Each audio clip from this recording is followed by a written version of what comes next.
Hey there, fellow storytellers. I'm Ashley Raven, and welcome to my channel, where we turn those wild ideas in your head into your very own book. Have you ever caught yourself daydreaming about epic adventures, timeless romance, or maybe even a cookbook for haunted casseroles? Well, today's your lucky day because we're diving into how to start writing a book. Before we get started, if you love turning your creative sparks into blazing literary masterpieces, go ahead and hit that like button, subscribe, and ring the notification bell so you won't miss any future tips and tricks. Trust me, you won't want to miss the next video where we talk about battling writer's block. Spoiler alert, it sometimes involves more coffee than is medically advisable. Let's start at the very beginning, finding that spark. Every book begins with an idea. It could be a tiny seed planted in your brain during a midnight snack or a full-blown eureka moment while you're stuck in traffic. The key here is to simply notice it. Write it down, doodle it out, or even record a voice memo if that's more your style. No idea is too small. Sometimes a seemingly insignificant thought can blossom into a world of its own. I once had an idea about a time-traveling coffee mug that saves the world. It sounded crazy at first, but who's to say the world couldn't use a little caffeine-fueled heroism? Now that you have your idea, it's time to outline your story. Think of outlining as drawing a treasure map. X marks the spot where your best idea is hidden. You don't need a detailed itinerary. A rough guide with your main plot points, characters, and settings is all you need to get started. Write down the beginning, the big twist in the middle, and the ending. List your main characters. Even if you're still figuring out if your protagonist is a brave knight or a quirky pastry chef with magical cupcakes. Jot down any key scenes that pop into your head. Remember, this outline isn't set in stone. It's your guide, your roadmap, and sometimes your excuse to scribble in the margins. It's like a first draft for your plot, a rough draft of your outline that you can adjust as you go. Next up, your writing space. You might be tempted to write from your couch or your favorite coffee shop, and that's great.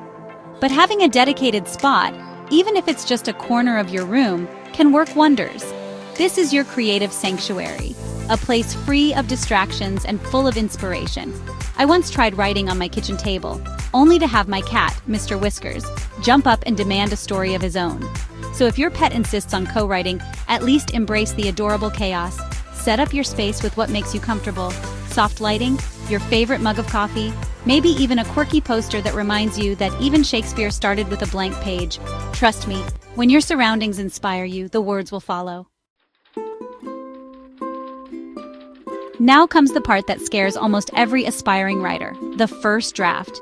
And here's the secret. It's supposed to be messy. Your first draft is like a rough sketch. It's all about getting your ideas out without worrying if every sentence is perfect.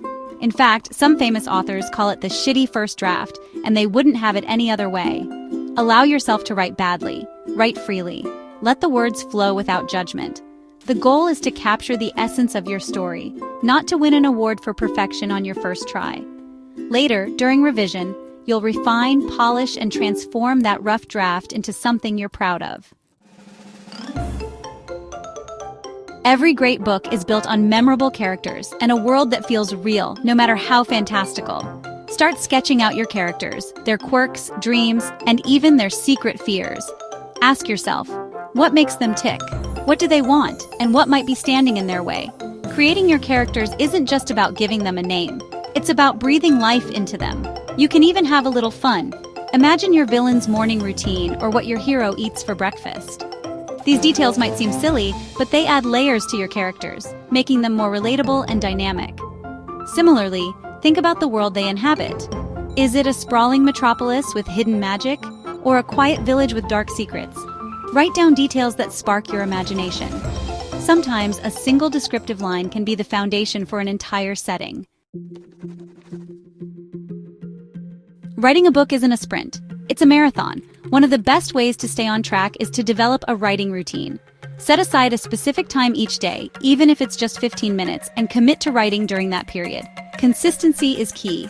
Even a small daily effort adds up over time. Think of it as your daily creative workout. Some days you might feel like running a marathon, and other days it might just be a slow stroll to the fridge. Both count as long as you keep moving forward. You might also consider setting small goals, like writing a certain number of words per day or finishing one chapter a week. Whatever method works for you, the important thing is to treat writing as a habit, a non-negotiable appointment with yourself. Writer's block, the nemesis of every creative soul. Don't worry, even the most prolific writers get stuck sometimes. When you find yourself staring at a blank page, try these tricks. Free writing. Set a timer for 10 minutes and just write anything that comes to mind. No rules, no judgments, just words. Change your environment.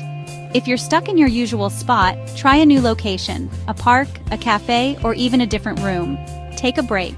Sometimes a short walk or a quick chat with a friend can reignite your creative spark. Embrace imperfection.